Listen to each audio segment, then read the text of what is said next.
there, welcome to my Sweet Pea Grow-Along. So today I'm going to be talking about when to sow them, how to get the strongest plants and why your timing can make all the difference. I'll show you what mine look like a few weeks after sowing. I'll talk about pests, pinching and my favourite bit, how to use succession sowing for blooms for months and months and months. Firstly, there are two main times that you can actually sow your sweet peas, in autumn and in spring. And if you sow them in autumn, what you will get is stronger plants that will flower earlier and they'll build a brilliant root system over winter underground. And because they're hardy annuals, they can handle a bit of a light frost as well. So if you sow them in spring, you'll get flowers a little bit later and you'll need to protect them until the risk of frost has passed, whereas you won't have to do that with autumn sown ones. When the weather's warm, they will put on a lot of growth and you will be able to see that above ground, but what you won't see is what's going on underneath inside the pot. And that's really, really important. So I actually sow mine at both times of year, both in autumn and in spring. And sometimes I even do a really late batch in May. So if I have an early September wedding, I sow some in May and they will carry on flowering into September for me, early September. And that way I've got something really, really gorgeous for a bride. So sweet peas are cool season plants. They're cool flowers. They do not want to sit on your cozy kitchen windowsill. That's the fastest way to get weak leggy seedlings. So I'm down here in the south of England and I usually sow mine in mid to late October. If you sow them early, like in September, which is what I've done with these ones, this is 4 weeks growth. This is how quickly they will grow in 4 weeks, which, you know, if we're not planting these out until February, March next year, we've got another 16 weeks, 12 to 16 weeks. Well, this is how much they've grown in 4 weeks. You can imagine how big they're going to be in 12 to 16 weeks. Now, the growth will slow down over the winter period. They won't quite grow this quickly. It's been quite warm, but it's not far off, I assure you. So the later you can leave it, the better. Now, there are two schools of thought in terms of the pots and depth and sowing them. So if you are growing for show, what you will see is people sowing individual seeds, maybe 1 or 2 into root trainers, just like this, okay? They're deep, they're narrow pots, they encourage the roots to go down, and they'll give perfect blooms when you only have 1 or 2 stems. There's not a lot of room for the tendrils to twist round there, because you've only got 1 or 2 seeds per pot. And when you're growing for show, that's really, really important. You need fewer flowers, but every single one of them needs to be immaculate. But if you're growing for your garden, for cutting, maybe even for bouquets, yes, they need to be good, but you don't need to have every single one immaculate. And you can lose a few as well along the way. It's really not a problem when you're growing lots and lots of them. So what I tend to do, as you can already see with these ones, is I sow mine lots. There's probably about 20 in there, in a pot. So I'm going to sow them in this pot here. It's deep enough. Now what I wouldn't do is I wouldn't sow them in a shallow tray like this and prick them out. That's not the name of the game here. You don't want to use a shallow tray, which is what you'd use for other things. You want to use a nice deep pot so they've got a nice deep root run here.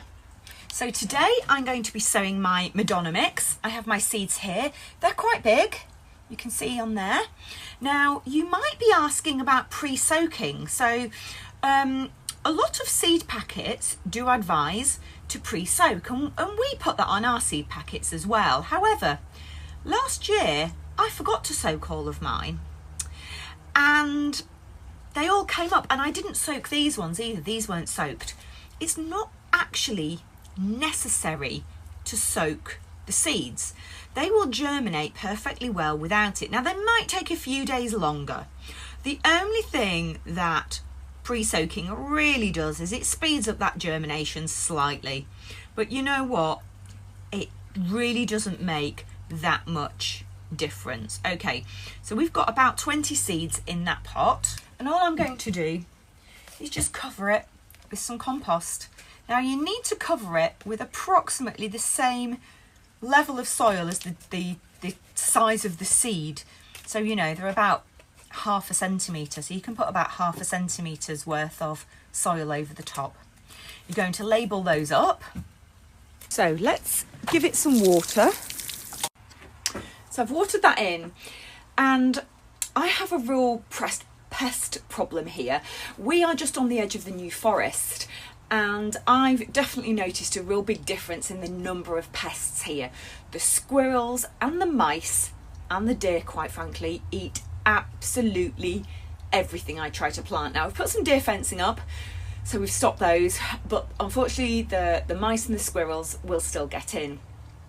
So they've literally been eating my ranunculus, my anemones, my tulips. They don't eat daffodils because they're poisonous, so they don't bother with those, but they do eat sweet peas. Now, if your sweet peas have just been sown, they will eat them. If they've just germinated and they're only maybe 1 centimetre tall, they will still eat them. They will actually nibble the seeds away and just leave you with lots of stems on the top of your compost. So let me show you what I'm doing this year to try to stop that. So over here I have a bulb crate, and I've lined my bulb crate with mesh, and this is the type of mesh that you use to stop butterflies from attacking your brassicas. It's the same kind of netting, and I'm going to try this year. So I'm going to pop all of my sweet peas into this crate. I'm going to pop the mesh over the top, and then I'll just put this whole tray then into the greenhouse and see if that stops them. So you can also try popping a propagator lid like this over the top. I have done that in previous years, and that does work as well. But today I'm going to give the mesh a go and see if that works. If not, I might go back to the propagator lid again. But some way I need to stop the pests from getting to my sweet peas. So I will leave those sweet peas in the greenhouse. They will not go indoors at all. They don't need central heating. I'll have the door wide open as much as possible for good airflow so that we don't get any damping off, and they will stay there until January, and they'll be around 20 to 30 centimetres tall by January, and they will reach the top of my greenhouse roof because I have them on my top shelf. So let me show you what I then do to them. So by January you'll have something which is probably a little bit taller than this, and what you can do is you can literally just bunch it together, take a pair of scissors, and you can snip the whole tops off. But what I tend to do is I try and do it individually if I can, and then I root these tips. So I would pinch out, leaving two leaf joints, which is where you'll then get extra shoots from. So you'll be making a much bushier plant. Now, the frost may do this for you. The frost may nip them for you. But what you can then do with these is you can use them as cuttings. So you can take these leaves off the bottom. I'm going to take that one off there. You can dip it in some hormone rooting powder and you can root that. I do have a separate video about that, but that's what I do with my tips. And essentially what I then do is I pop a little stick in the middle, and I use some string essentially to just corral all of these round my stick to stop them from flopping. And I normally have to do this at some point in January. Now, sometimes it's earlier, sometimes it's later. It really does depend on the temperature. And they would all be snipped down to roughly about this size. They would then go back into my greenhouse for another few weeks, and I wouldn't plant them out till around February, March time.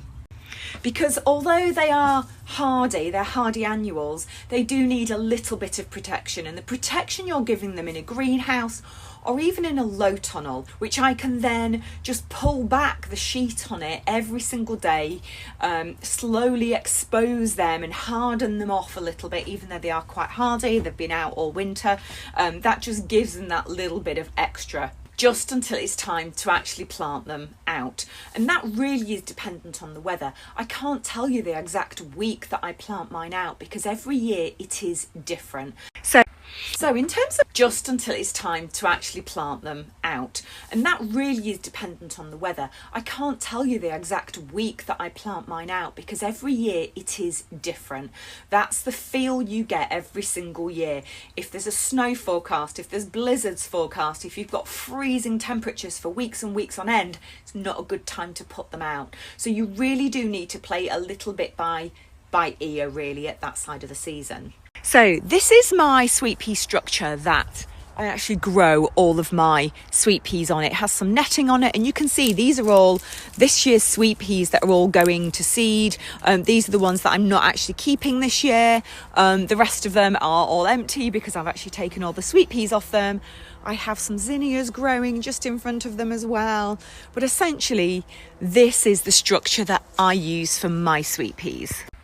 Now, you can also use a trellis or a wigwam. It doesn't really matter, as long as they just have something that they can scramble up.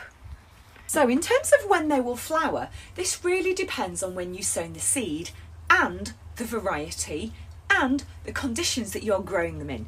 So if you are growing a variety such as the spring sunshine variety, these need less hours of daylight. They only need 9 hours of daylight versus the 10. So essentially that's how I grow my sweet peas. So once they're in the ground and they've started flowering, if you keep cutting them, they'll keep producing more and more flowers for you. If you stop cutting and let them set seed, then they won't produce any more blooms. Their job's done for the season. They've reproduced and that's it. So if you keep cutting, you'll actually be able to get a crop right through to September. So my very, very last sowing that I do would probably be in around May time, and that's for my September flowers.